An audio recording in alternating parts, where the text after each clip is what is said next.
그 효율 오늘 정리하고 다음 주부터 전자기도 들어가시면 되고 아마 지구과학은 판구조론 이상 안 나갈 거야 아마. 그지? 그러니까 그렇게 알아놓으시고 만약에 그러니까 좀 낌새를 보면 좀 얘기 좀 해줘. 그리고 그 화산 활동 지지 활동 했나 우리 지난 시간에 화산 분출물 살짝 얘기했었지. 정리 다 했죠? 응? 아마 끝나지 않을까. 우리가 지난 시간에 좀 빡세게 2시간 동안 나갔잖아. 그러니까 지구과학은 충분히 나가놓지 않을까 싶은데 모르겠다. 또 더 나갈지도 몰라. 지질 시대가 나갈지도 있는데 그러니까 조금이라도 선생님이 미리 얘기하거나 그러니까 이런 언지를 좀 주거나 아니면은 좀 빨리 나갔다. 우리가 한 시험이 2주 남았는데 아직 지도가 다 끝나버렸어. 뭐 그리고 그러면 나갈 수도 있는 거니까 그럴 때 미리 좀 얘기해 주세요. 그 다음에 아마 지질 시대 화석이 나갈 건데 만약에 나간다면은 그건 좀 지켜봐야 되는 거니까 일단은 판구조론까지는 해놓으면은 그래도 괜찮을 것 같은데 생각에. 자 볼까요 이제 에너지 전환과 효율. 자 여기는 몇 페이지냐면은 78페이지. 단원명이 에너지 전환과 효율이에요. 효율. 됐지? 에너지 전환과 효율인데 이게 우리가 이제 첫 번째로 나오는 게 뭐냐면 에너지에 대해서 나오거든. 에너지 E라고 쓰죠. 단위는 기본적으로 줄입니다. 에너지 단위는 줄인데 자 에너지의 뜻이 뭐냐면은 에너지는 일을 할 수 있는 능력이래. 일을 할 수 있는 능력을 우리가 에너지라고 하는데 여기서 우리가 익숙한 말이 하나 있을 거야. 뭐가 익숙하냐면 일이란 말이 익숙하죠. 일은 우리가 W라고 쓰고 힘 곱하기 거리라고 정의하거든. 본 적 있죠 이것은. W는 F 곱하기 S라고 해서 일이라고 하는데 이 일은 무슨 일이냐면은 역학적인 일이야. 역학적인 일. 그래서 역학적인 일을 우리는 힘 곱하기 거리를 계산한다. 그래서 이렇게 해서 생기는 에너지를 역학적 에너지라고 합니다. 자, 그래서 그 일이라는 개념은 이제 사실 되게 애매한 개념이거든. 우리가 배우는 일은 보통 역학적 일을 배워요. 역학적인 일을 해서 힘을 줘서 어떤 물체를 움직이고 그 움직이는 물체가 운동 에너지를 가지고 또는 포텐셜 에너지를 가지고 이런 거를 이제 얘기하는 건데 좀 넓은 의미로 보잖아. 넓은 의미로 보면 일이라는 개념을 우리는 이렇게 이해하시면 돼요. 에너지의 전환. 에너지를 전환시키는 개념을 우리는 일이라고 합니다. 됐죠? 에너지를 전환시키는 걸 일이라 그래. 그러니까 에너지가 있어야 일을 할 수 있어요. 첫 번째. 그리고 에너지는 그러니까 일이라는 거는 에너지를 전환시키는 능력이야. 그러니까 다시 말하면 내가 에너지를 가지고 있고 그 가지고 있던 에너지를 일을 함으로써 다른 물체에게 다른 뭐 어떤 형태로 전달시켜 주거나 또는 바꿔 주거나 이런 식의 개념을 보는 거죠. 그럼 대표적으로 일이라는 거는 이제 형광등 예를 들어 볼게. 형광등은 에너지를 전환시키고 있어요. 무슨 에너지를 무슨 에너지로? 얘는 전기를 빛으로 바꿔주지. 그지? 그러면은 얘도 뭐 하고 있는 거냐면 일하고 있는 거야. 근데 일이라는 거는 그래서 에너지 전환으로 쉽게 이해할 수 있을 것 같아. 그러면은 형광등은 이제 전기 에너지를 공급받아서 그거를 빛 에너지로 전환시키는 거고 그러는 과정에서 에너지 전환을 설명하는 거, 그 다음에 전환시키는 과정에서 에너지 효율을 따질 수 있다는 거. 이렇게 두 가지로 나눠가지고 정리하시면 되겠고요. 에너지의 종류가 여러 가지 나와 있잖아. 거기 보시면은 이제 첫 번째로 나와 있는 게 이제 역학적 에너지죠. 역학적 에너지는 역학적인 일로 만들 수 있는 에너지야. 역학적 에너지. 그 아까 뭐 그 용수철 얘기했잖아. 그지? 용수철이 이거 얘기하는 거야 아마. 그래서 자, 역학적 에너지라는 개념은 일단 기본적으로 얘는 두 가지 종류가 있네요. 운동 에너지 EK, 포텐셜 에너지 EP 이렇게 있어요. 얘는 이제 운동 에너지라고 부르고 운동하는 물체가 가지고 있는 에너지입니다. 얘는 포텐셜 에너지인데 포텐셜 에너지의 개념이 뭐를 뜻하는 거냐면은 포텐셜의 뜻이 잠재적이잖아. 그지? 이제 우리가 이거 물리 1을 배운 친구들은 이제 뭐 충분히 많이 봤을 거고 포텐셜 에너지라는 개념은 간단하게 설명하면은 잠재된, 그지? 잠재된 운동 에너지를 얘기합니다. 포텐셜 에너지의 개념은요. 그래서 원래는 기본적으로 어떤 물체에게 역학적인 일을 하잖아. 이렇게 W는 F 곱하기 S만큼 일을 하면은 그 물체에 뭐가 생겨야 되냐면 운동 에너지, 속력이 생겨야 돼. 그러니까 생각을 해봐. 가만히 멈춰있는 물체에게 힘을 줬어. 밀어버렸어. 그럼 이 물체는 속도가 빨라지거든. 운동 에너지가 생겨야 되거든. 그치? 그러니까 기본적으로 운동 에너지가 생겨야 되고 운동 에너지를 구하는 식은 이거 알고 있죠? 익숙히 2분의 1 mv 제곱으로 구합니다. 단위는 이제 줄이고 질량 곱하기 속도의 제곱 나누기 2잖아. 이게 운동에너지 구하는 식이죠. 이거 알고 있죠, 이거? 그래서 어떤 물체에게 힘을 줘서 이동거리 만들어서 어떻게 밀어버리면은 그 물체는 그만큼의 운동에너지가 생겨야 돼. 이게 이제 운동에너지에 대한 역학적 에너지를 생각하는 겁니다. 근데 포텐셜 에너지는 뭐냐면은 내가 힘을 주고 이동거리를 만들어줘서 일을 해줘도 운동에너지가 안 생길 때가 있단 말이야.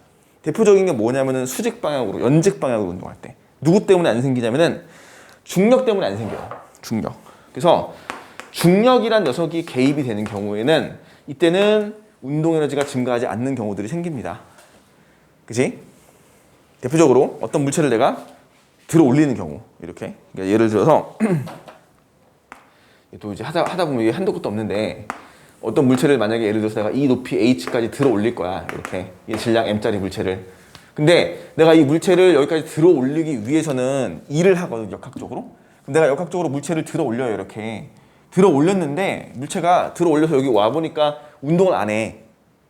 이해가죠? 내가 힘을 줘서 물체를 들어 올렸단 말이야, 이렇게. 그러면 무조건 운동을 해야 되거든. 근데 운동을 안 해요. 왜 운동을 안 하냐면은 내가 물체를 들어 올리는 동안, 외부에서 힘을 주는 동안 반대 방향으로 반드시 중력이라는 힘이 아래쪽으로 mg만큼의 일을 하거든. 그러니까 중력은 내가 한 일과 반대 방향으로 일하는 거야.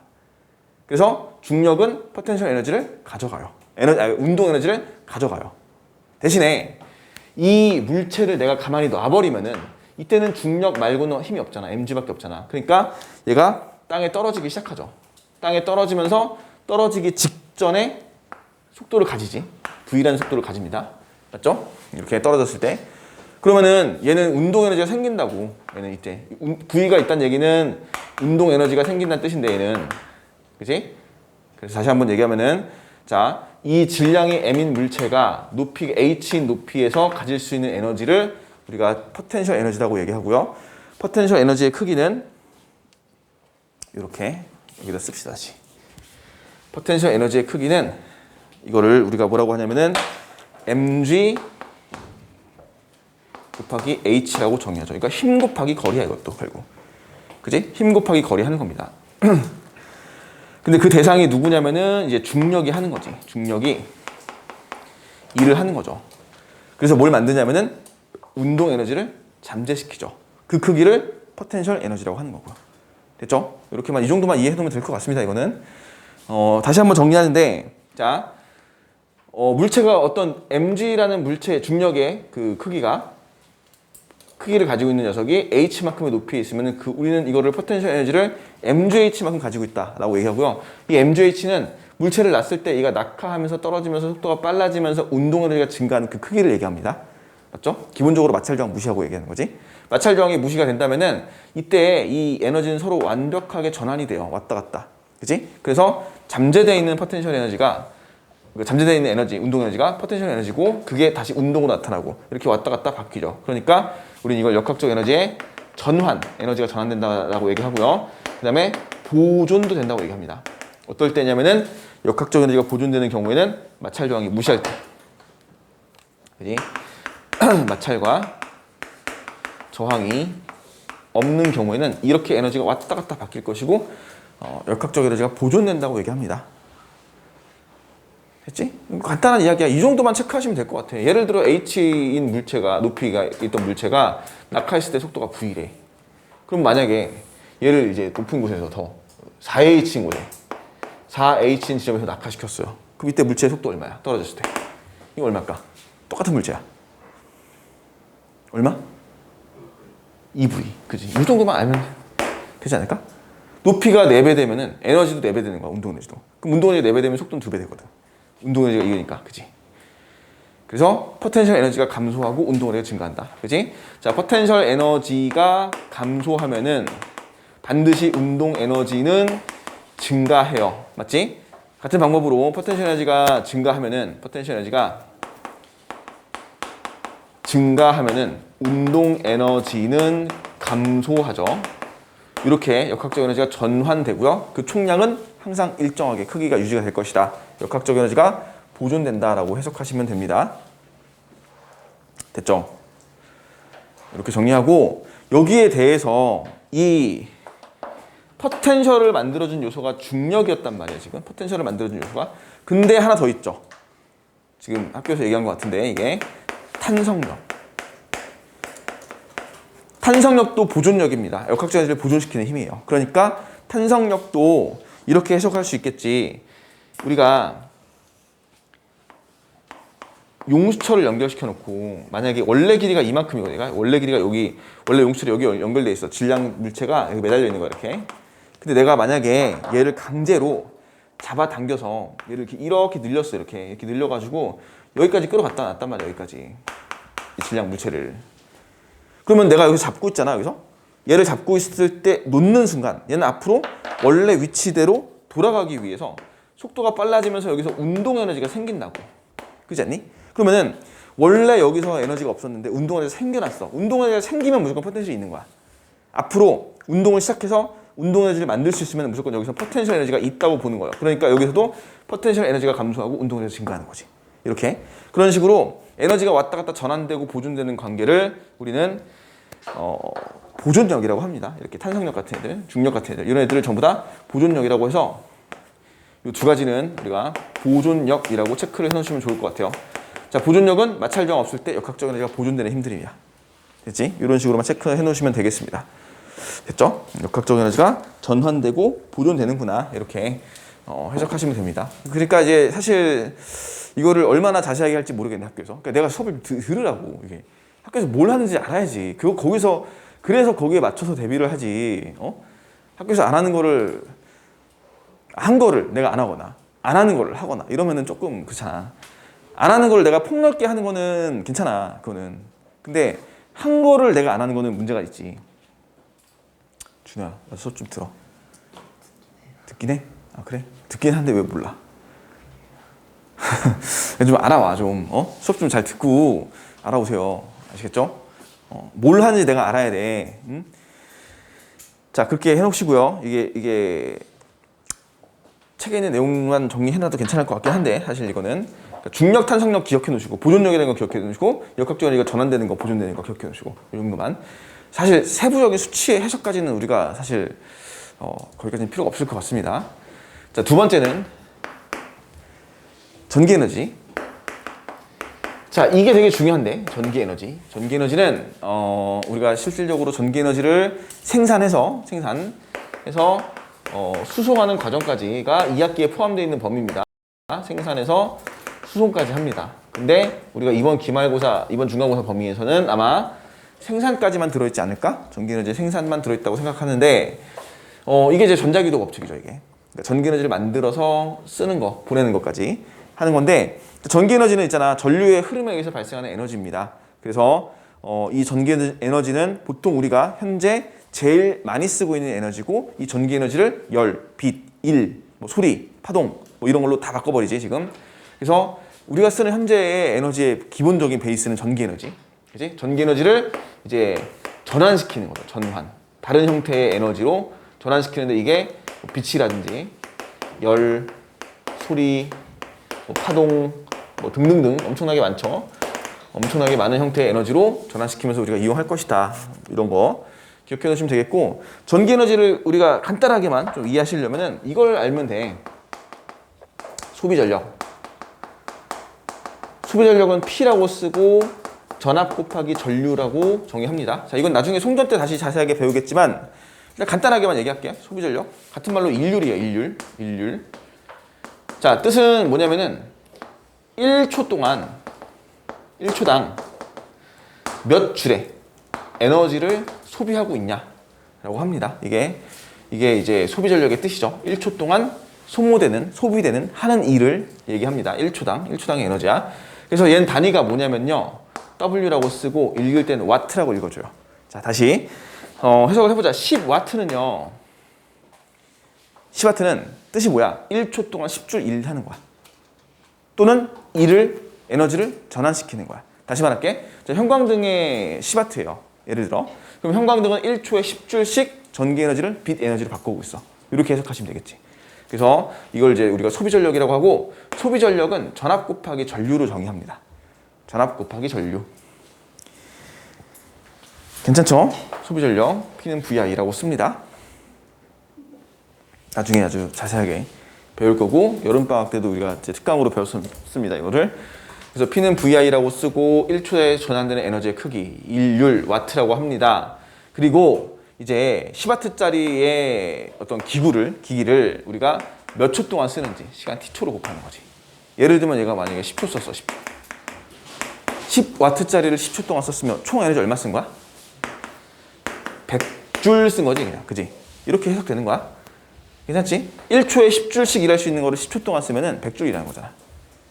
100줄 쓴 거잖아. 100줄. 그러니까 내가 총 사용하고 있는 전기 에너지의 크기를 구하죠. 따라서 전기 에너지의 크기는요. E라고 쓰고 V 곱하기 I 곱하기 T라고 정의하면 돼요. 이게 내가 사용하는 또는 전환시키는 전기 에너지의 총 크기를 얘기합니다.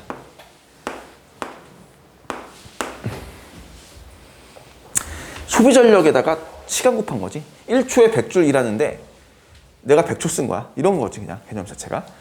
그래서 내가 사용하는 전기 에너지의 크기는 이렇게 계산할 수 있다라는 거 체크하시면 되겠고, 그 다음에 이제 세 번째가 파동이네요. 파동. 세 번째가 파동 에너지입니다.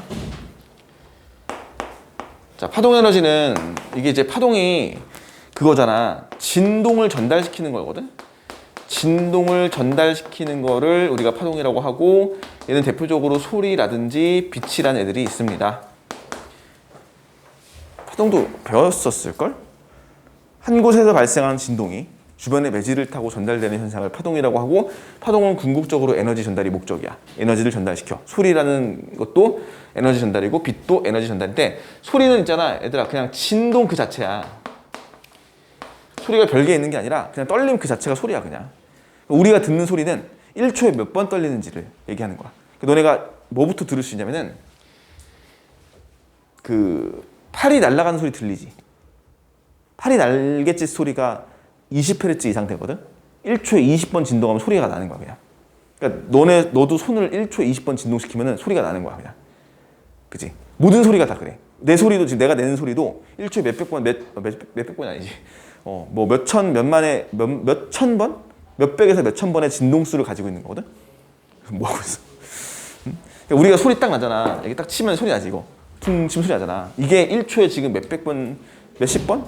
몇백 번까지는 안 될 것 같은데? 그런 정도의 진동을 막 하는 건 게 우리 귀로 들리는 거야, 그냥. 소리는 그냥 진동입니다, 진동. 그 다음 빛은 진동이야, 이것도. 근데 이 진동은 조금 특이한 진동이죠.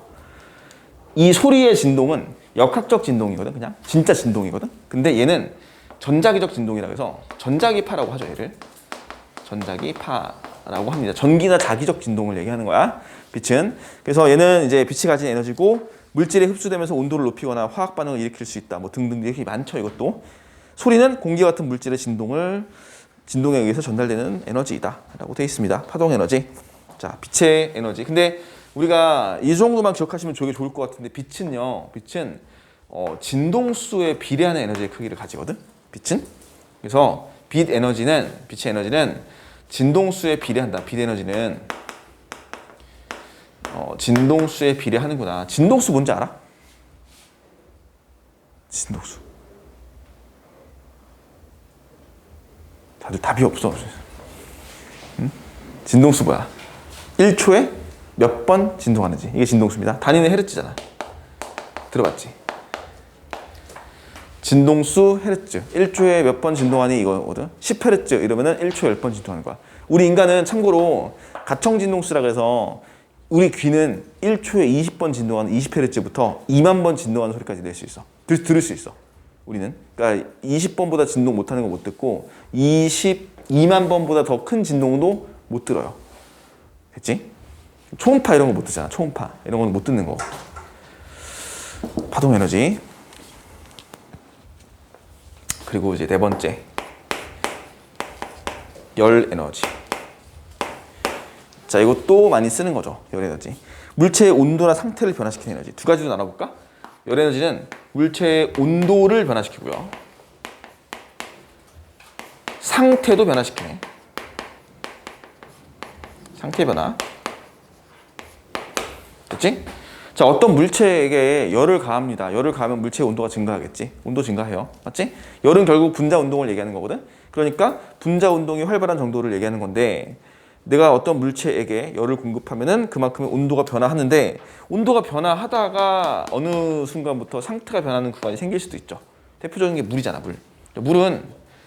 물이 예를 들어 20도씨의 물이 있다고 칩시다. 여기다가 열을 공급해요. 열은 보통 기호를 Q라고 씁니다. Q. 그럼 열을 공급하잖아. 여기다 Q만큼 열을 공급해서 물의 온도를 증가시키지. 그럼 물의 온도가 쭉 증가해. 온도가 증가하다가 얘가 쭉 증가하다가 얘가 100도씨가 되면 더 이상 열을 공급해도 온도가 증가하지 않는 구간이 생기지. 이거 우리가 상태 변화라고 하잖아. 액체인 물이 기체인 수증기로 변하는 구간. 그러면 이때는 열을 줘도 온도가 증가하지 않고 상태가 변한다라고 해석하시는 거죠. 그치? 온도 변화. 그래서 이것도 사실은 또 중학교 때 배웠어. 그러니까 우린 중학교 때 참 많은 걸 배우고 와요. 그렇지 않니? 기억이 안 나는 뿐인 거지. 정규적 교육과정상에서 다 이런 걸 배우고 온단 말이야. 생각해보니까 안 배우는 게 없네. 역학적 에너지 배웠을 거야. 전기 에너지도 배웠어요. 소비 전력. 파동도 배웠어. 열도 배웠어. 다 배웠네. Q는 CM 델타 T 이거 본 적 있니? 그치? 배웠어 이것도. 온도 변화. 열 줬더니 비열이 얼마인 물체 질량 얼마짜리가 얼마 온도 변하니? 이거 물어보는 거야. 그치? 배웠단 말이야 분명히. Q는 CM 델타 T. 그치? 이게 열 에너지의 뜻이에요 이게. 그러니까 열 에너지의 크기 Q 구하는 거. 뭐 전기 에너지 E 구하는 거. 이거 했지 여기서. 파동 에너지의 크기를 구하는 거는 고등학교 때 배울 수가 없습니다. 대학교는 돼야지 이제 배울 수가 있어요. 대학교 넘어가서 이것도 개념 되겠고 역학적 에너지 구하는 것도 배웠고. 됐지?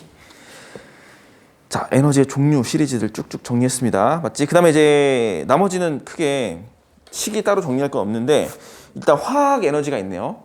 화학 결합을 통해서 물질에 저장되는 에너지. 화학 에너지는 종류가 좀 많습니다. 대표적인 게 우리 물질의 음식물 있지. 음식물에 저장되는 에너지. 화학 에너지. 대표적으로 포도당, 탄수화물, 단백질, 지방 이런 거 얘기하는 거지.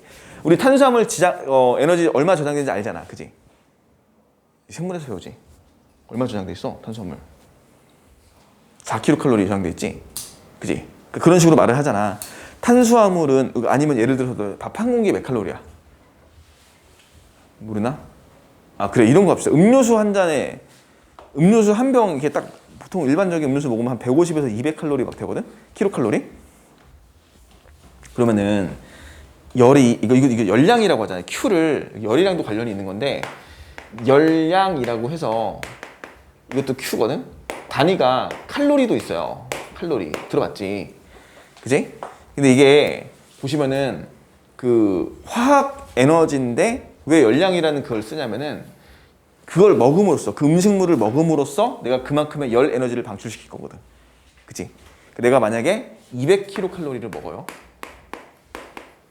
200kcal에 해당되는 그 음식물을 먹었어. 예를 들어 음료수를 마셨어.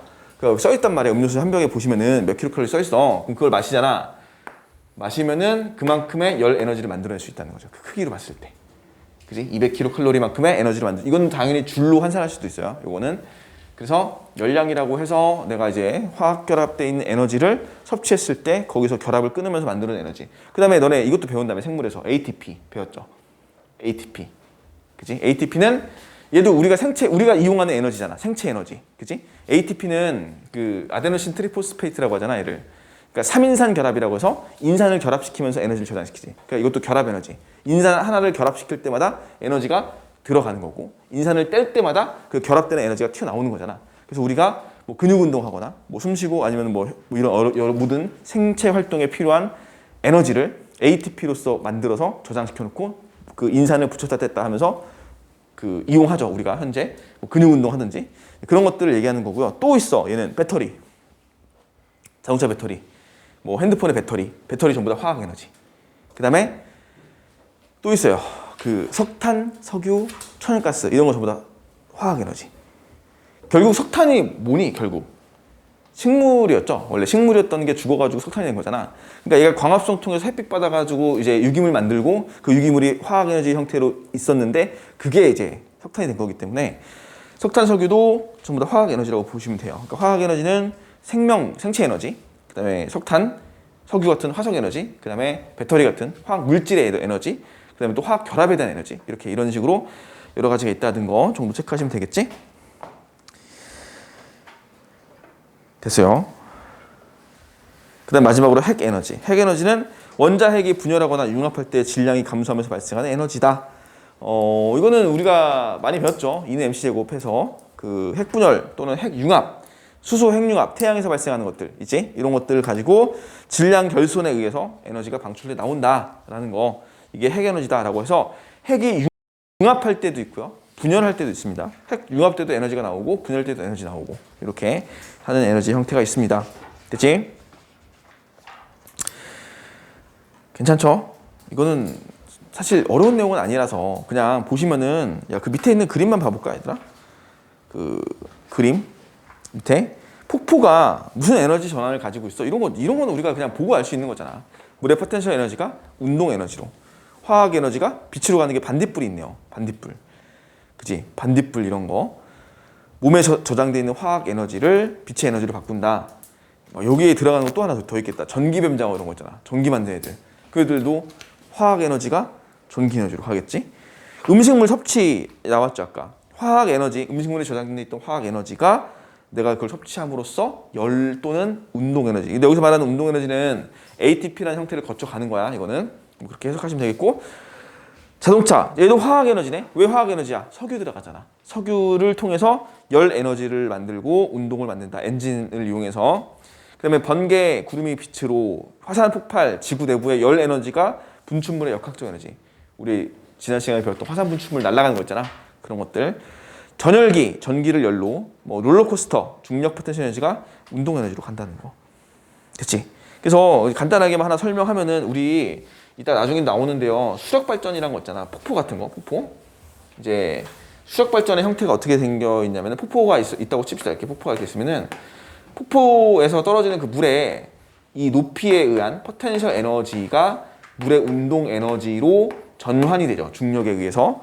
그럼 이제 여기에 만약에 수차, 물레방아 같은 거 있잖아. 물레방아를 이렇게 달아놨어요. 물레방아가 이렇게 있다고 합시다. 물레방아가 이렇게 연결돼 있으면은 물레방아가 이렇게 연결돼 있잖아. 이렇게 이런 식으로 연결돼 있으면은 이 물레방아가 돌아가죠. 이제 물이 떨어지면서 물이 막 떨어지면서 이 물레방아를 돌릴 거라고. 그럼 물레방아가 돌아가지. 돌아가면서 뭐 이게 발전기 원리거든 우리가, 그지? 그러면 여기서 이 물레방아가 돌아가는 회전 에너지, 그러니까 이것도 운동 에너지의 일종이라고 봅시다. 그냥 역학적 에너지라고 묶어서 봐도 되겠네. 역학적 에너지가 이 물레방아를 회전시킬 것이고, 이게 돌아가면서 발전기 같은 거 달아놓으면은 이걸 또 전기 에너지로 만들지. 이게 수력 발전이잖아. 이게, 그지? 이게 수력 발전이야. 댐에서 물 가둬놓고 물의 낙차를 이용해서 물을 이용해 터빈을 돌려버리잖아. 터빈을 돌려버리면은 이 터빈이 돌아가면서 전기 에너지를 생산해줬지. 이렇게 가는 거였단 말이야, 그지? 그래서 이런 에너지 전환 같은 거 해석할 수 있죠, 이 과정에서. 근데 이제 또 하나 보시면은, 야, 이 물의 포텐셜 에너지가 생겼잖아, 지금. 이 물의 포텐셜 에너지는 어떻게 생겼을까? 물의 포텐셜 에너지. 우리가 물이 높은 데서 낮은 데로 떨어진다는 얘기는 포텐셜, 잠재된 에너지가 있어야 되는 거고, 그 잠재된 에너지가 저절로 생겨나는 게 아니기 때문에 반드시 이 물의 포텐셜 에너지를 만들어주기 위해서 그 전 단계의 에너지 전환이 있을 거라고. 뭐가 있을까? 물이 높은 데까지 어떻게 올라갈 수 있었니?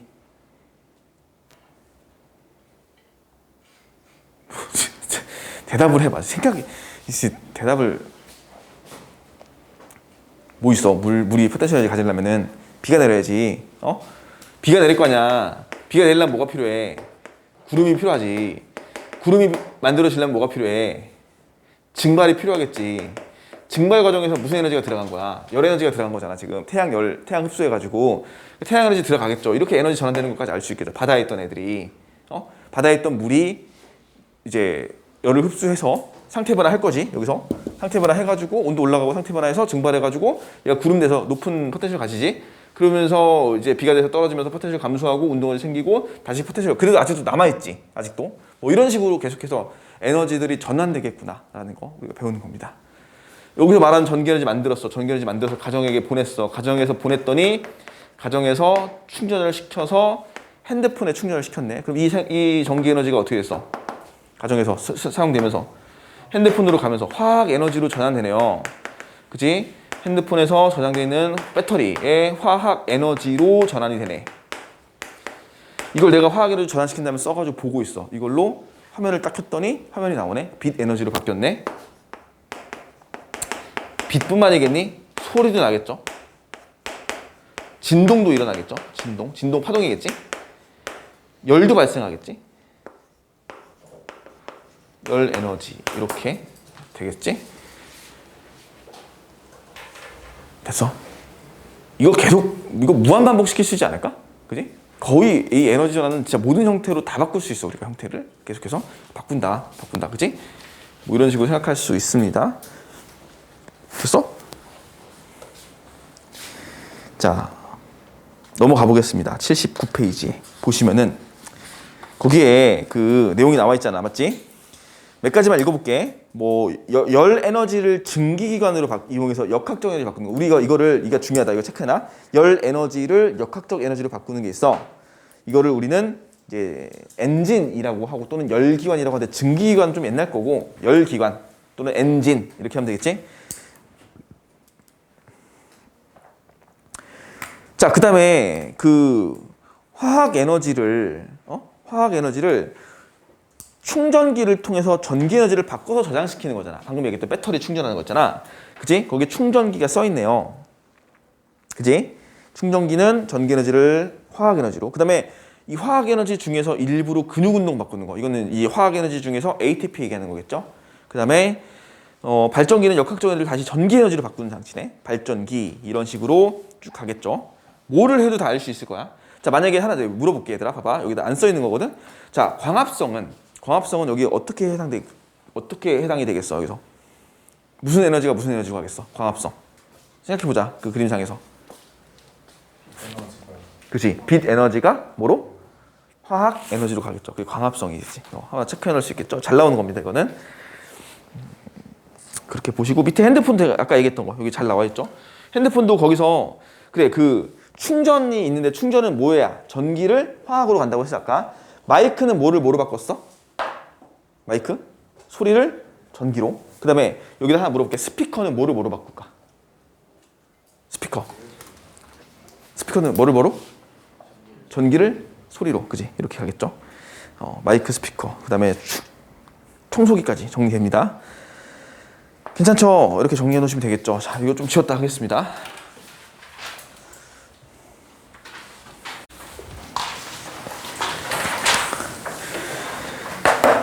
자, 80페이지 에너지의 이제 이용과 열 효율이 나오죠. 아까는 에너지에 대한 전환 과정을 얘기했었고, 이제 에너지의 효율을 얘기합니다. 에너지 효율은 간단해. 내가 이제 에너지를 전환시키는 과정에 있어서 내가 유용하게, 쓸모 있게 사용되는 에너지를 얘기합니다. 효율이. 그래서 거기 나와 있다시피 에너지 효율을 보통 E라고 쓰거든. 에너지 효율 E는 자, 내가 공급해준 에너지죠. 공급한 에너지분의 사용하는 에너지의 크기를 우리는 에너지 효율이라고 합니다. 근데 이제 에너지 효율을 특히 우리가 뭘 가지고 따질 거냐면은 열기관을 가지고 따질 겁니다. 열기관. 근데 열기관을 하기 전에 우리가 간단하게 가볍게 연력학 2법칙에 대한 얘기를 좀 해봅시다.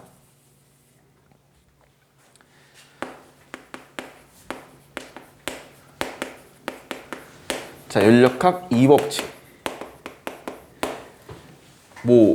그 물리원적으로 봤을 때 연력학 2법칙의 내용이 되게 막 여러 개가 있는데 몇 가지만 정리하면은 우리가 반드시 알아야 될 거는 열은 고온에서 저온으로 흘러간다. 이게 첫 번째. 그렇죠? 열 에너지는요. 반드시 고온에서 저온으로 흘러갑니다. 반드시. 그다음에 두 번째는 우리가 알고 있는 이런 모든 자연 현상들은 전부 다 비가역 과정이라고 얘기하죠. 비가역 과정은 뭐냐면은 스스로 거꾸로 돌아갈 수 없는 상태. 이걸 비가역 과정이라고 하죠. 다시 원래 상태로 돌아갈 수 없는 거, 비가역 과정. 3번은 이제 엔트로피, 무질서도라고 하죠. 엔트로피라는 거는 이제 무질서도라고 얘기하는데 이 무질서도가 증가하는 방향으로 현상이 일어난다. 또는 같은 표현의 해석으로 자연에서 발생하는 현상들은 확률이 높아지는 쪽으로 증가합니다. 자연적으로 스스로 확률이 높아지는 쪽으로 한다는 거. 어떤 일이 발생하는 확률이 높아지는 쪽으로 계속해서 현상이 발생한다는 거지. 그래서 그리고 4번이 바로 열기관 열효율이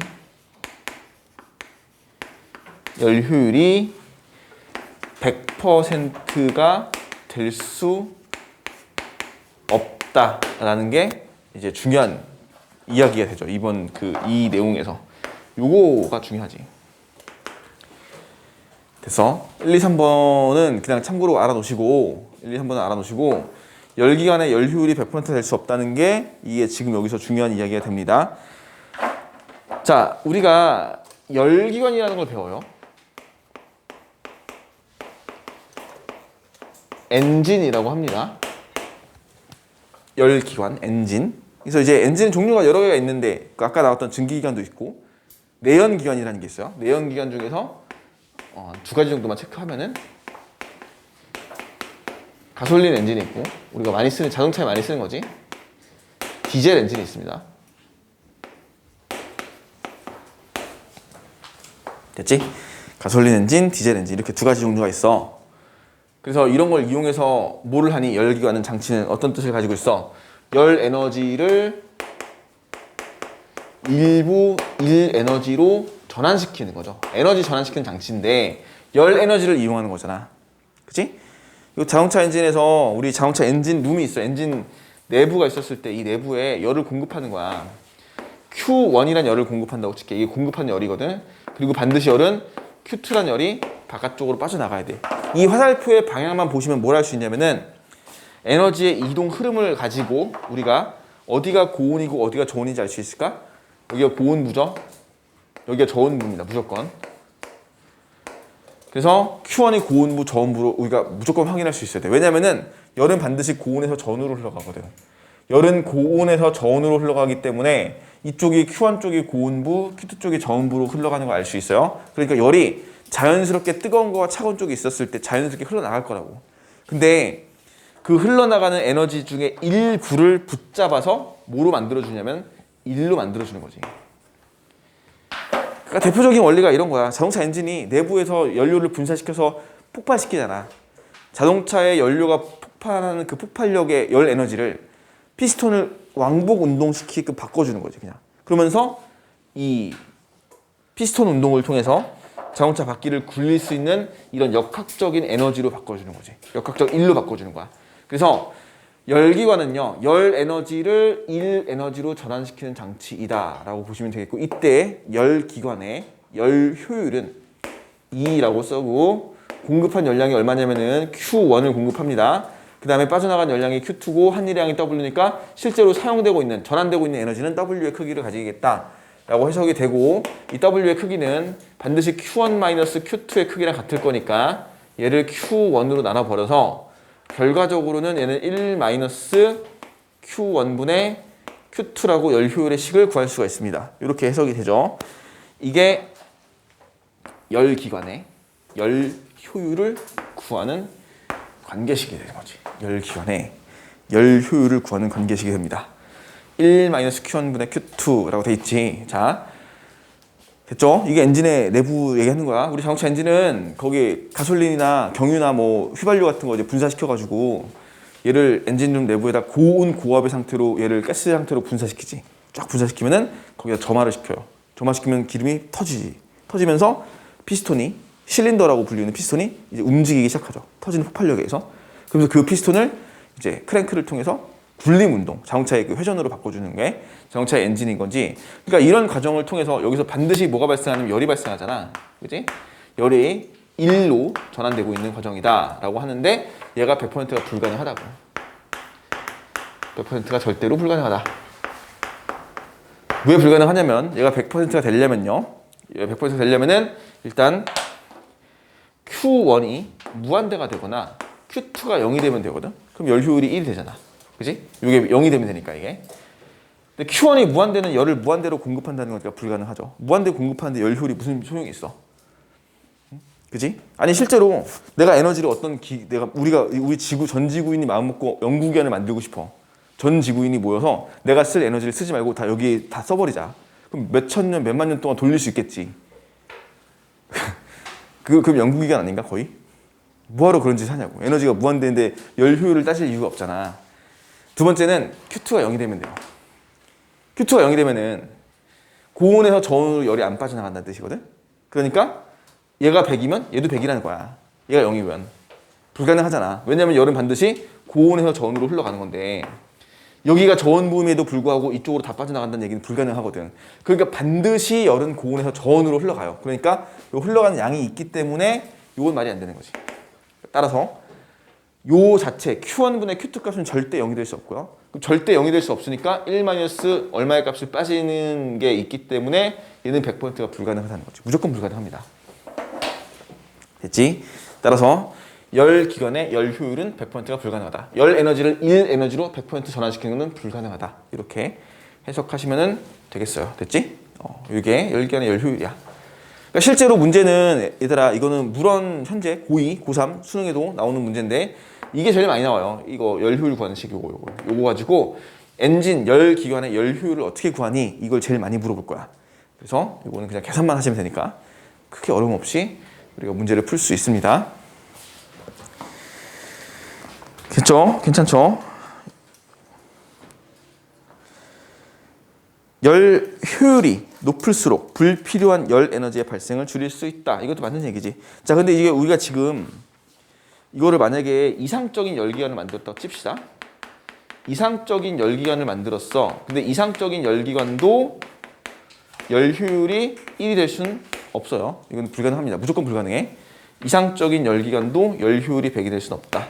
체크해 놓으시고 같이 해놓으시고 지금 이거 전부 다 마찰저항 무시하고 얘기하는 거야. 근데 실질적으로는 이런 엔진들이 돌아가면서 마찰저항 발생하겠지. 그러니까 마찰저항으로 빠져나가는 열 에너지가 엄청나게 많을 거라고. 그래서 그 밑에 보시면 자동차의 열 효율이 있습니다. 자동차에서 벌어지는 에너지, 자동차 열 효율 얼마래? 열 효율이 아니죠. 그러니까 뭐 자동차 효율, 에너지 효율 얼마야? 거기 책에 써 있는 대로라면 19%라고 돼 있는데 뭐 에너지를 100만큼 공급을 하잖아. 그러면은 100 중에서 81은 날아가는 거죠. 그지? 81은 날아가고 없어지는 거고 19만큼의 에너지가 실제로 자동차를 굴러가는데 얘가 운행하는데 쓰이게 된다는 거지. 그러니까 효율이 굉장히 안 좋죠. 자동차의 에너지 효율은 좋지 않다. 뭐 이렇게 해석하시면 되겠지? 됐지? 그래서 거기 보면은 연료를 100으로 봤을 때 배기가스에 의해서 열 손실이 76%가 되거든? 그러니까 뭐 엄청나게 많은 에너지가 열 에너지로 빠져나가는구나 라고 해석하시면 되겠죠. 마찰도 있고 열도 있고 되게 많을 거야 엄청나게. 실질적으로 자동차가 달리는 동안에 연료가 화학 에너지의 19%만이 자동차 운전에 이용된다. 실제로는 19%보다 더 적을 거예요. 훨씬 적을 거야 이거. 자동차는 열 효율이 그렇게 좋지 못해. 그러니까 에너지 버리고 다니는 거야 그냥. 그잖아. 기름이 되게 아까운 거야. 생각해보면 되게 아까운 거야 기름이. 왜냐면은 그 5분의 1밖에 안 쓰는 거잖아 우리가. 그 석유가 이렇게 넘쳐나는 것도 아니고 우리는 석유가 이제 곧 있으면 고갈될 거라며. 몇십 년 안 남았잖아. 그렇지 않냐? 그거 알고 있어? 우리 석유 얼마 안 남았어. 뭐 한 몇십 년? 한 50, 30, 40년? 4, 50년밖에 안 남았을 거야 아마? 그러니까 곧 있으면 석유 떨어져 이제 없어요. 그러니까 계속 뭐 하고 있어? 계속 새로운 대체 에너지 개발하고 전기자동차 만들고 하잖아. 그치? 그래서 이제 그 자동차가 효율이 안 좋으니까 요거에 대한 연구 투자를 많이 하고 있죠. 그래서 나온 게 이제 하이브리드 자동차잖아. 하이브리드. 근데 이 하이브리드는 이제 좀 에너지 효율이 조금 높은 자동차죠, 그냥. 에너지 효율이 좀 높은 자동차. 그러니까 이제 하이브리드는 여기에 내연기관이 들어가. 이게 이제 가솔린 엔진을 집어넣거든. 가솔린 엔진이나 플러스 전기 모터를 이용하죠. 그 다음에 배터리도 들어가지, 여기에.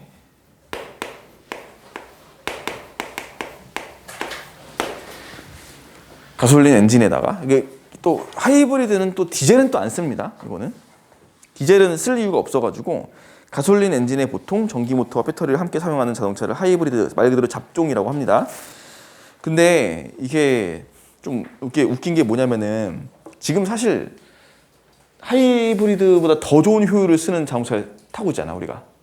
뭐 있니? 하이브리드보다 훨씬 좋은 거 뭐 있나? 전기자동차. 순수 100% 전기만 가는 자동차 다니잖아 지금. 그지? 그러니까 이미 하이브리드를 넘어서서 그 기술적으로 이제 전기자동차가 이제 완전 상용화가 되는 시기까지 왔잖아. 도연아 뭐하니? 정신 차려. 응? 근데 우리는 하이브리드를 배우고 있다고 지금. 배우는 거는 당연히 배우고 해야 되는 건데 지금 시기에서는 너 들어보지 않아? 테슬라 이런 거 들어봤잖아. 테슬라 이런 거 보면 되게 대단한 거거든. 100% 전기로만 가는 거야 차가. 100% 전기로만 가니까 완전 그러니까 연소 내연기관이 아예 없어. 엔진에서 연소가 돼서 뭔가 이렇게 배기가스가 나오고 유해물질이 나오고 이런 열 손실이 발생하고 이런 것들이 없단 말이야. 아예 불필요하게. 그러니까 에너지 효율이 엄청나게 좋지. 이렇게 우리가 5분의 1밖에 안 되는 이거를 하이브리드를 쓰면 조금 더 좋아지는데 이게 아예 내연기관을 없애버린 거야. 가솔린 엔진을. 그러니까 전기로만 100% 가게 되면은 효율이 훨씬 좋죠. 훨씬. 전기 자동차가 가지는 이점이 굉장히 많습니다. 그러니까 아마 나중에 너희들은 막 그러잖아. 요새 자동차 업계를 보면은 장난 아니거든. 내가 자동차 되게 좋아해가지고 내가 되게 많이 보는 편인데 이제 너네가 나중에 조금 한 십몇 년만 지나면 내연기관이 없는 회사가 이제 전기 자동차만 거의 생산하는 이런 시기가 곧 올걸? 내연기관 쓰지 말자고 해서 막 이러면서 지금 계속 규제하고 있잖아. 계속 규제하고 있거든. 그래서 나는 죽을 때까지 가솔린 엔진 타려고. 나는 석유 다 쓰고 죽을 거거든. 죽을 때까지. 내가 있을 때까지는 석유가 고갈되지 않을 거 아니야. 물론 부족하겠지만, 그지? 그래서 난 석유 다 쓰고 기름차 다 타고 다니고 막 연료 다 뿌리고 다니고 그러려고. 나중에 너희들은 이제 전기를 타면 되겠지, 그지? 자동차를 좋아하면은 이게 좀 이런 게 있어. 자동차 되게 좋아. 요새 전기 자동차 되게 좋아가지고 정말 보면은 진짜 매력적이고 되게 잘 나오는 것 같아. 근데 이게 조금만 시간 더 지나면 더 하겠지. 이게 있잖아.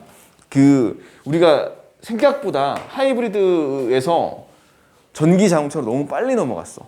이게 한 10년도 안 되는 시간 안에 기술 발전이 엄청나게 된 거야. 전기 자동차가 안 됐던 이유 중에 하나가 배터리 때문이었거든. 배터리 기술이 근데 너무 좋아졌어. 진짜 한 10년 동안 말도 안 되게 좋아졌어. 그러니까 하이브리드 처음 나왔을 때만 해도 되게 안 좋았단 말이야. 배터리 효율 되게 안 좋고 차는 또 무거워지고 그래서 효율이 별로 안 올라가. 그러니까 배터리 이거를 이제 달면은 되게 좋아져야 되는데 해봤자 뭐 한 20 몇 %? 그러니까 몇 %밖에 안 올라가는 거지. 자동차도 무거워지고 가격도 비싸고 고장도 잘 나고 뭔가 비용도 더 많이 들고 그런 이제 장점이 크게 없었는데 이제 이 배터리가 너무 좋아지니까 이걸 건너뛰어서 굳이 가솔린 엔진이 없을 정도로 이제 이게 효율이 올라간 거야. 그러니까 이제 지금은 배터리 달아가지고 뭐 테슬라 롱레인지 이런 거 보면은 막 400km씩 가거든 거의 한 번 충전해서 한 번 충전해가지고 300km, 400km씩 간다는 거는 우리 같이 좁은 땅덩어리의 나라에서는 우리가 미국처럼 1000km씩 갈 거 아니야 한 방에. 그런 거 아니잖아. 그러니까 300km면은 충분히 여기서 강릉까지 갔다 올 수 가는 거리 가는 거리가 되고 부산까지 가나? 300km면? 못 가나? 부산 300 더 되나? 부산 못 갈 것 같다. 근데 어쨌건 모르겠네. 하여튼 300, 400이 되면 주행거리가 되면은 이제 충분히 일상적인 데일리카의 어떤 그 기능으로서 출퇴근하고 왔다 갔다 하는 도심지에서 엄청나게 효율이 좋은 거죠. 좋은 거지. 배터리가 좋아지니까. 근데 어쨌거나 이제 하이브리드는 우리가 배우긴 배워야 돼. 실상은 지금 하이브리드가 되게 좋아졌다라는 거. 거기 써 있는 것처럼 이제 일반적인 자동차보다 효율이 높아졌다. 10에서 30% 높다. 근데 이 높은 이유는 뭐 때문이냐면은 배터리의 효율이 좋아질수록 좋다는 거 기억하시면 되겠고. 하이브리드 자동차는 운행 중에 버려지는 에너지를 전기 에너지로 전환하여 다시 사용하므로 엔진만 사용하는 가솔린보다 효율이 더 좋다라고 돼 있는데, 자 보시면은 왜 이걸 이제 첫 번째로 가솔린 엔진을 왜 쓰냐면은 가솔린 엔진이 가장 안 좋은 단점이 뭐냐면은 초기에 멈춰있던 정지에서 이 출발을 시키기 위한 이 초기 가속에 대한 에너지 효율이 굉장히 안 좋아요. 그러니까 디젤 엔진은 그와 다르게 디젤은 초반에 멈춰있는 애를 굴리기 시작하는데 들어가는 효율이 별로 안 높거든. 얘는 이제 초반 토크가 되게 좋기 때문에 디젤차 같은 경우는 굳이 하이브리드를 만들 이유가 없어. 원래 그랬어. 원래 하이브리드를 처음 시작한 이유가 뭐냐면 이 가솔린이 에너지 효율이, 그러니까 예를 들면 정지 상태에서 10km/h 정도의 그 가속을 시키는 데 들어가는 에너지가 뭐 예를 들면 한 80km/h에서 이 정도의 속도에서 90km/h의 속도로 가는 이 똑같은 속도는 10씩 증가하는 건데 얘 에너지가 훨씬 많이 들어가. 거의 10배 가까이 드는 거야. 가만히 멈춰있던 애를 초반에 출발시키는데 에너지가 진짜 많이 들어가. 그러니까 이것만큼이라도 이거를 전기 모터로 대체하자. 전기 모터, 그러니까 전기 모터는 그래도 이제 배터리를 충전 방전시키면서 이용할 수 있으니까 이걸 연료를 쓰지 말고 효율이 안 좋으니까 얘를 갖다 쓰자, 이거로 전기 모터를 쓰자라고 시작한 거죠. 그래서 이것만 줄여줘도 이 정지 출발, 이 멈춰있던 애를 출발시키는데 애만 에너지를 적게 줄여줘도 엄청나게 효율이 좋아지거든. 디젤은 굳이 그럴 필요 없어. 디젤은 오히려 초반 가속 토크가 훨씬 좋기 때문에 얘는 되게 적은 에너지로 그냥 출발할 수 있어. 그 만드는 토크라는 거의 차이 때문에 그래요. 이 엔진에 대해서 이 토크의 차이가 나기 때문에 그런 건데, 하여튼 뭐 그래서 이렇게 해석이 돼요. 그러면은 이제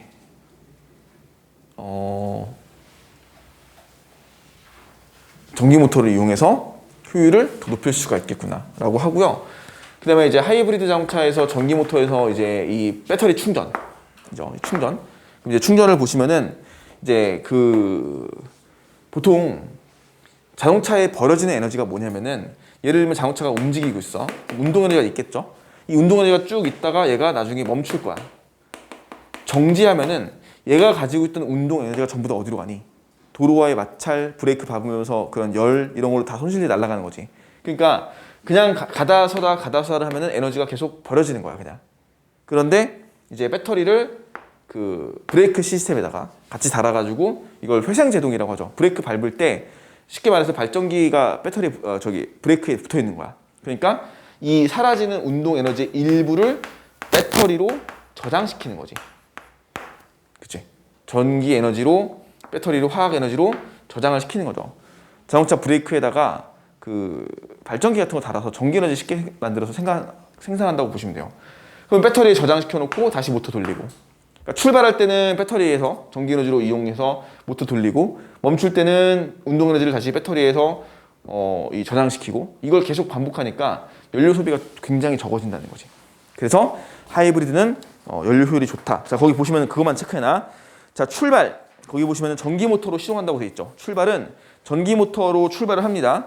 그래서 연료를 절약한다 체크해 놓으시고, 그 다음에 정상적인 속력은 오히려 엔진으로만 주행한대. 그게 더 낫거든. 정상적인 운행에서는 일반적인 속도로 정속 주행하는 거는 배터리를 쓰는 것보다는 이제 그냥 엔진을 쓰는 게 더 나을 수 있다. 그 다음에 가속되거나 오르막길을 올라가거나 가속될 때는 배터리에서 엔진이 이제 엔진 동력을 보조해주는 역할을 할 것이다. 그 다음에 내리막일 때는 오히려 이제 연료 공급을 차단시키고 자동차의 운동 에너지를, 속도를 줄일 때지 저장시킨다, 배터리로. 이런 식으로 가는 걸 하이브리드라고 합니다. 하이브리드 에너지 효율은 굉장히 좋다. 단점은 에너지 효율이 좋고 환경오염을 줄일 수 있지만, 단점이 차가 구조가 복잡하고 무겁고 좀 비싸고, 이런 정도 체크해 놓으시면 되겠습니다. 자, 이렇게 해서 에너지의 효율에 대한 이야기를 하고 있습니다, 우리는 지금. 근데 요거는 하이브리드가 이제 학교에서 어떻게 할지도 모르겠네. 이걸 한번 좀 체크를 해보자. 그 다음에 실제로 우리가 중요한 내용은, 지금 굉장히 중요한 내용은 여기서 이 열기관의 열 효율을 구하는 과정이 굉장히 중요하다고 했습니다. 이거 이렇게 하고요. 이제 보시면은 그 가운데 좀 볼까? 에너지를 절약해야 되는 까닭? 그 앞 페이지 어디야? 80페이지 가운데 에너지를 절약해야 하는 까닭은, 자, 에너지가 전환되는 과정에서 에너지의 일부가 항상 열 에너지로 전환되지, 그지? 그리고 에너지의 총량은 보존되지만 점차 우리가 쓸 수 없는 형태의 에너지가 생긴다는 거. 자, 봐봐. 우리가 이게 에너지를 절약해야 되는 이유야. 에너지는 전환이 돼요, 끊임없이, 그지? 근데 에너지가 전환되는 과정에서 반드시 뭐가 들어가냐면은 이상적인 경우가 아니기 때문에 마찰이나 저항이 생기게 돼, 그치? 에너지가 전환되는 과정에선 반드시 마찰과 저항이 생길 수밖에 없어. 그러면은 마찰 저항이 생김으로써 반드시 뭐가 발생하냐면은 열 에너지가 발생해요. 그러면은 이 열 에너지는 우리가 쓸모없는 에너지라고 보거든. 왜냐면 왜 쓸모없는 에너지라고 얘기하냐면은, 예를 들면 형광등이 전기 에너지를 빛 에너지로 바꿀 거거든. 근데 거기서 열이 발생해. 그럼 우리는 빛 에너지가 필요한 거지 열 에너지가 필요한 게 아니잖아. 그러니까 우리가 이용하지 않는 형태의 에너지, 이걸 쓸모없는 에너지라고 얘기하는 거야. 물론 직접 열이 필요한 경우도 있죠. 난방기구는 열이 필요한 거니까 그건 상관없는데, 대다수의 많은 기구들이 열 에너지가 필요하지 않는 것들이 많단 말이야. 그러니까 예를 들어 화면에서 TV를 켜가지고 화면을 보고 있어. 그럼 빛이 나와서 화면이 나오고 있는데 거기서 어쩔 수 없이 열이 나오는 거야. 우리는 TV 화면에 빛이 필요한 거지 열이 필요한 게 아니거든. 그러니까 이런 식으로 어쨌거나 무조건 에너지가 전환되는 과정에서 쓸모없는 형태의 열 에너지가 생깁니다. 그지? 이 열은 우리가 이용하는 형태가 아니거든. 그러면은 에너지의 전환이 계속 반복해서 커질 때마다, 많아질 때마다 이게 생성되는 열 에너지도 많을 거고, 열 에너지는 우리가 쓰는 형태의 에너지가 아니기 때문에 결과적으로 우리가 이용 가능한 형태의 에너지가 준다고 보시면 돼요.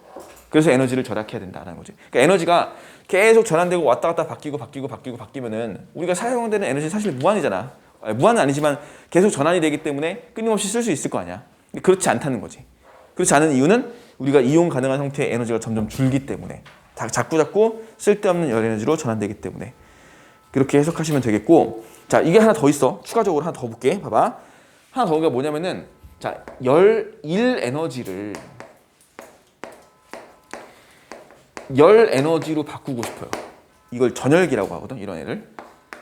그러니까 우리의 목적은 애초에 열을 만들어내는 거야. 그러면은 일 에너지를 열 에너지로 바꾸는 과정에서 쓸데없는 에너지가 생기겠지. 그게 뭐야?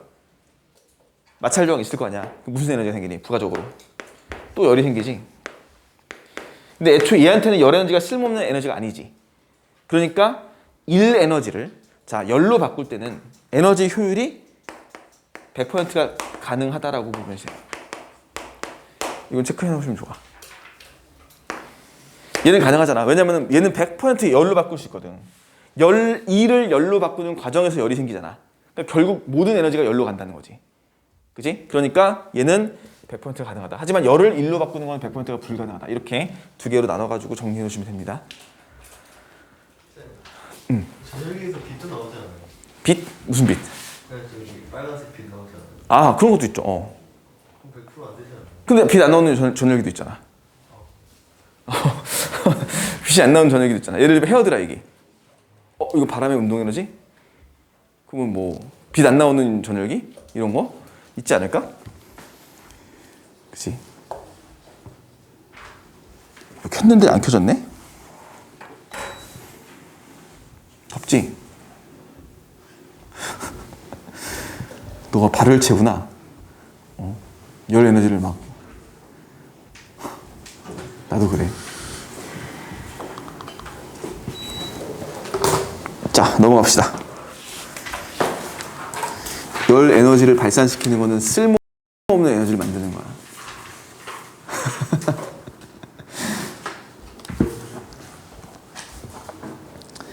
마지막. 이거는 그냥 읽고 넘어갈게요. 액티브 제로하우스, 패시브 제로하우스. 있지? 제로하우스라는 게 있어요. 이거 읽어볼게. 간단해요. 뭐가 있냐면은 우리가 이게 진짜 웃긴 건데 집을 지을 때 있잖아. 응? 에너지 제로하우스를 짓자. 미래형 주택이다. 에너지 공급, 외부 에너지 공급 없이 자급할 수 있는 미래형 주택이다. 이게 그러니까 이런 거를 좀 배우는 거는 의미가 있을지 모르겠는데, 우리가 이런 가정 개인 주택을 이렇게 딱 풍력 발전기가 딸려 있는 이런 개인 주택을 지어가지고 살 수 있을까? 환경을 위해서?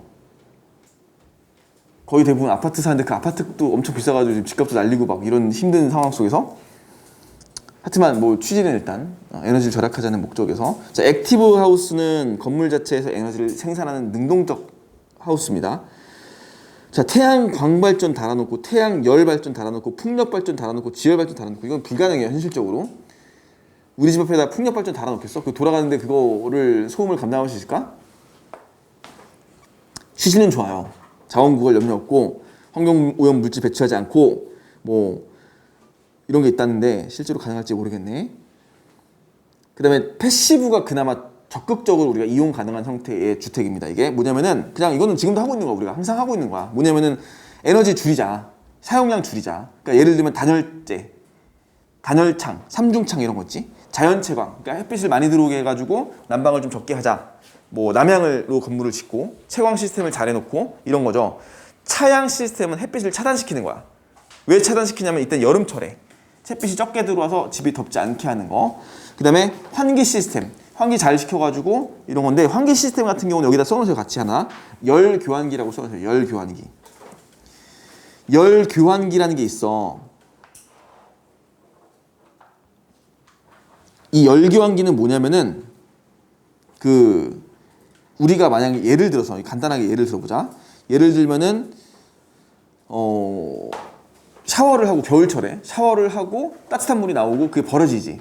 따뜻한 물의 그 하수는 물의 온도 열은 있잖아. 근데 그걸 우리가 직접 바꿔서 쓰지 않고 그 열맛댐이라는 걸 통해서 만약에 외부에서 우리가 그 환기를 위해서 공기를 들여받아야 되잖아. 외부 공기를. 근데 외부 공기 차갑지. 그 차가운 공기를 계속 그냥 바로 집으로 들여보내면은 온도가 떨어질 거 아니야. 그러니까 쓸모없는 물을 버릴 때 그 따뜻한 열을 이 차가운 공기랑 맞닿게 해서 열만 흡수하는 거야. 그럼 얘는 온도가 올라가겠죠. 얘는 온도가 떨어지겠고. 그러면서 이 공기를 따뜻하게 만들어줘서 집안으로 보내는 거지. 그 물은 버리는 거고. 이런 식으로 열맛댐을 통해서 환기를 할 때, 환기 시스템을 만들 때 그런 식으로 만들어주면 우리가 효율적으로 쓸 수 있다는 거. 이렇게 해놓으면 되겠고, 그 다음에 이제 뭐 비슷한 얘기들이 많이 있습니다. 뭐 바닥에서 오는 지열 있죠. 지열에서 오는 그 열을 이용해서 또 여기 우리가 난방에 도움이 되게끔 쓸 수 있다는 거 뭐 해놓으시면 되겠고, 뭐 등등등 해가지고 여러 가지 있어요. 내용들이 딱 보면은 패시브 하우스다, 액티브 하우스다 구분할 줄만 아시면 돼요. 의외로 작년에는 이게 이제 너네 중간고사 때 주관식으로 나왔거든. 이게 6점짜리가 8점짜리 나왔는데 그냥 이게 액티브인지 패시브인지 하게끔만 딱 나온 적이 있었습니다. 작년에. 그래서 이렇게 체크해 놓으시고 교과서에 있으니까 나중에 우리 교과서 거 볼 거예요. 교과서에 내용이 잘 나와 있으니까 거기 막 예도 나와 있고 그렇거든. 그래서 정리해 놓으시면 되겠습니다. 이렇게 마무리할게요. 자, 오늘 숙제는 열 효율에 관련된 이용 싹 다, 그러니까 103페이지까지고 다음 주에는 이제 전자기도가 진행이 됩니다. 다음 주에 본격적으로 내용이 어려워지겠죠, 이제. 그래서 103페이지에 있는 내용까지 해놓으시고 지구과학 공부해 오세요. 다음 주에 테스트 나옵니다. 지구과학 계속해서 지구과학 테스트 낼 거야. 숙제 워크북 다 프린트까지 다 해오시고. 자, 여기까지 정리하겠습니다.